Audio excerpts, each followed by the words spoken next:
मकान वहीं रहते हैं, मकी बदलते रहते हैं। बहुत ही खूबसूरत इमारत है जो कराची शहर के बीचों बीच मौजूद है, लेकिन यहाँ के रहने वाले नहीं जानते थे कि यहाँ पर बहुत अरसा रहना उनके शायद नसीब में नहीं है। नाज़रीन, ये मेरी बैक पर आप स्टेट ऑफ द आर्ट एक बिल्डिंग देख रहे हैं। ये अपनी तर्ज की बहुत ही खूबसूरत एक ऐसी इमारत है जो कई सालों से इस जगह पर कराची शहर के बीचों बीच मौजूद है।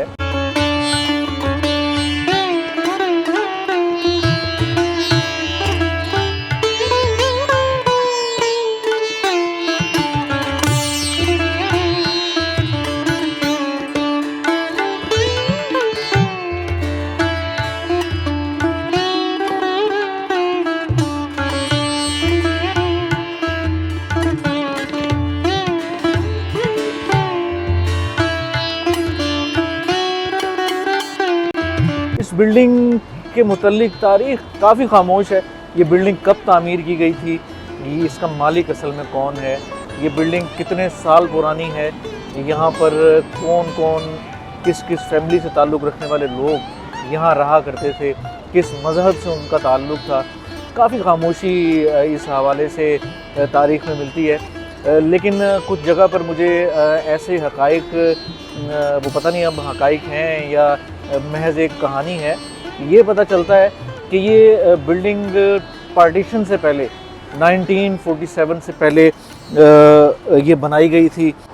जब हिंदुस्तान में से पाकिस्तान एक अजीम मुल्क बनने जा रहा था, उस वक्त बहुत सी फैमिलीज़, बहुत से ख़ानदान ऐसे थे जो पाकिस्तान से हिजरत करके हिंदुस्तान चले गए, और हिंदुस्तान में बहुत से ऐसे ख़ानदान थे जो नए बनने वाले मुल्क पाकिस्तान के अंदर बसना चाहते थे, वो वहाँ से हिजरत करके यहाँ पर आ गए।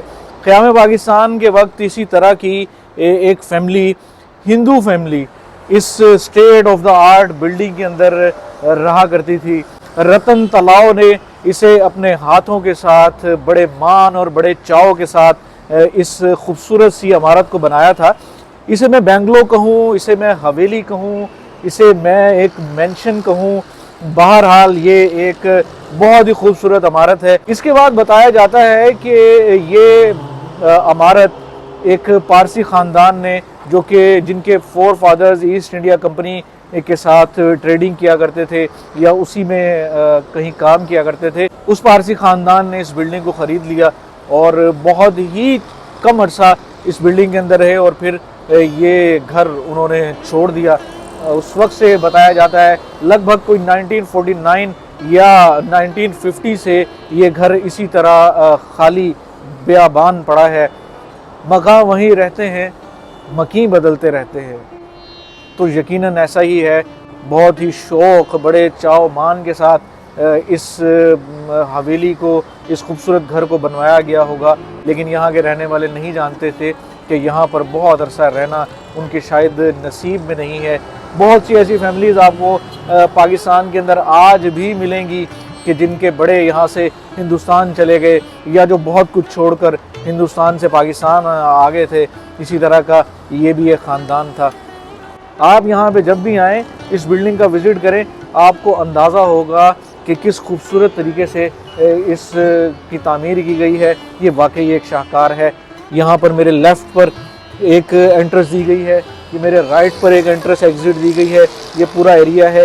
ये सामने का जो एरिया आपको दिखाई दे रहा है, ये यकीनन एक पार्किंग का एरिया हो सकता है। और ये सामने जो नज़र आ रहा है, ये एक एंट्रेंस है, या लेफ़्ट साइड का जो गेट है वो एंट्रेंस है। इसके हवाले से कुछ आई एम नॉट श्योर कि इसके एंट्रेंस क्या है। इस बिल्डिंग को चल के देखते हैं कि यहाँ पे किस किस्म का ये तर्ज़ तामीर है, यहाँ पे क्या क्या चीज़ें हैं, कमरे किस तरह से बनाए गए हैं। यकीनन एक बहुत ही मखदूश हालत में ये बिल्डिंग इस वक्त मौजूद है।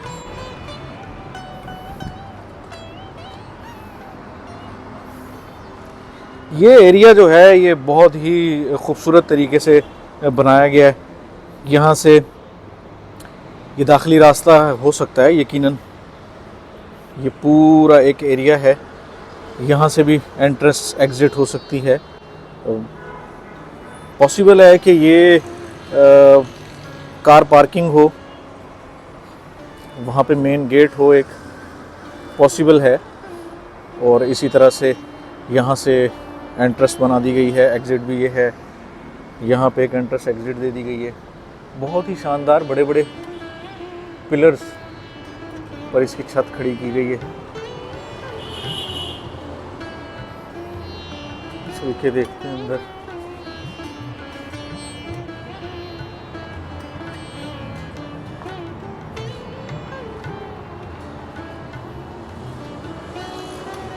चारों तरफ आपको इस तरह की विंडोज़ नज़र आएंगी। गेट का साइज़ देखें आप, ये कम से कम if I am not wrong ये कोई 10 फीट की हाइट हो सकती है, 10 से भी ज़्यादा फीट की यकीनन। ये विंडोज़ इसी तरह से बहुत ही हवादार शानदार तरीके से बनाया गया है इसको।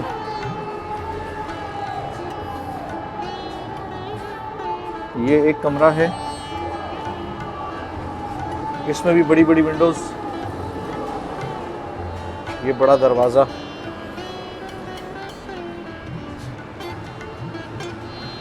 नहायत ही उम्दा इसकी छत बनाई गई है।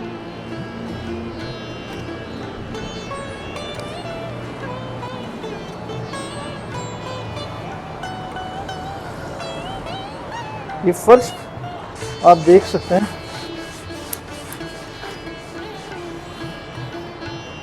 बहुत ही खूबसूरत फर्श बनाया है। यहाँ पर शायद कभी इसकी रेनोवेशन की भी कोशिश की गई है।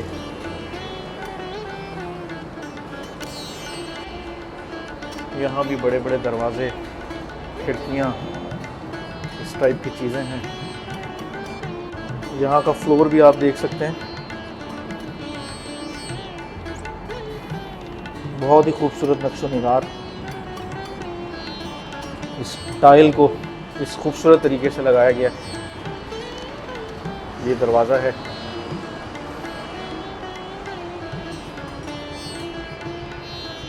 ये एक कॉरिडोर टाइप जगह है।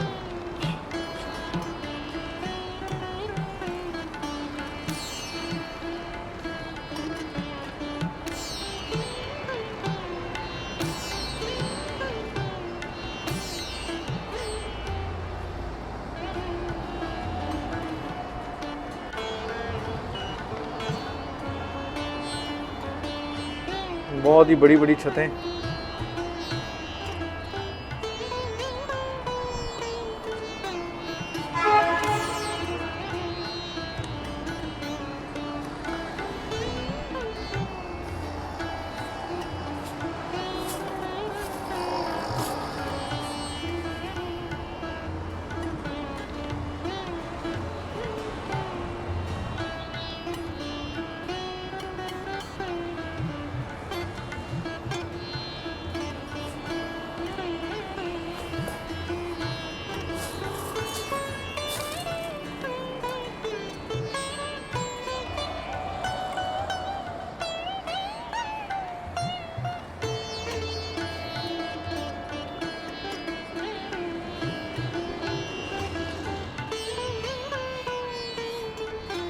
अच्छे बड़े साइज़ के कमरे इस इमारत में बने हुए हैं। हर एक दरवाजे के साथ लेफ़्ट राइट ये विंडो बनी हुई है। अच्छा, विंडो के साइज़ बहुत बड़े बड़े यहाँ पे आपको नज़र आ रहे हैं। रोशनी और हवा दो ही मकसद होते हैं जिनका यहाँ बहुत ख्याल रखा गया है।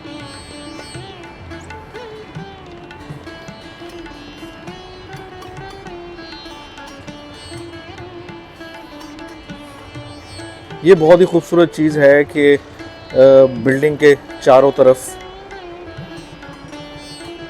ये एक बहुत ही बड़ा एरिया छोड़ा गया है।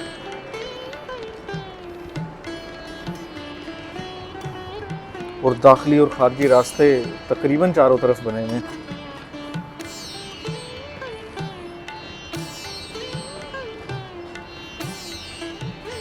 ये क्या हो सकता है?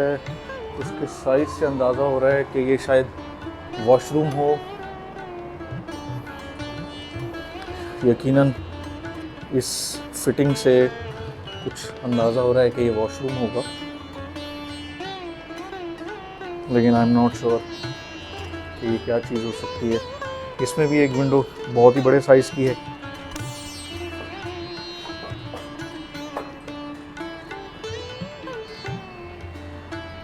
ये एक छोटे साइज़ का एक रूम है।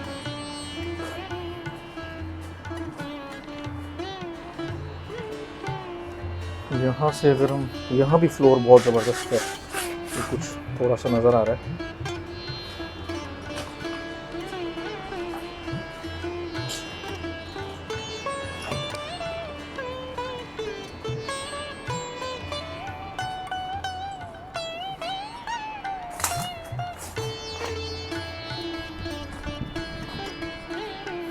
ये शायद यहाँ पे जीना बनाया गया होगा।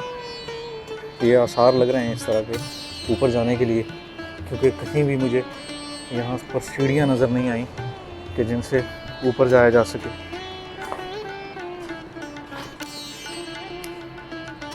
विंडोज़ बहुत ज़्यादा हैं हर एक कमरे के अंदर, हर एक सिटिंग एरिया के अंदर विंडोज़ बहुत बड़ी बड़ी और डोर बहुत बड़े बड़े यहाँ पे लगाए गए थे।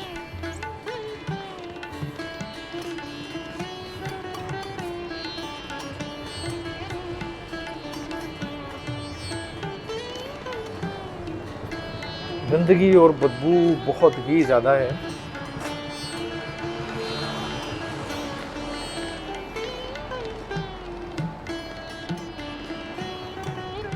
बहुत ही ख़राब हालत के अंदर ये इमारत इस वक्त मौजूद है, लेकिन अभी भी इसकी ये शाहकार आपको यकीनन खूबसूरत लगेगा। कराची शहर के अंदर नुमाइश चौरंगी पर जब भी आपका आना हो, ये बिल्डिंग आप ज़रूर विज़िट कीजिएगा। मेन लोकेशन इसकी मैंने आपको मेंशन कर दी है। ये पीएसओ का पंप आपको सामने नज़र आ रहा है। ये पीएसओ का पंप है। नुमाइश स्टेशन है, ये सामने नुमाइश स्टेशन लिखा है। ये पीएसओ का पंप है, उसके बिल्कुल ऑपोजिट ये बिल्डिंग है। इसको देखने आइए। ये हेरिटेज है हमारे शहर का और बहुत ही खूबसूरत बिल्डिंग है, इसको ज़रूर देखना चाहिए।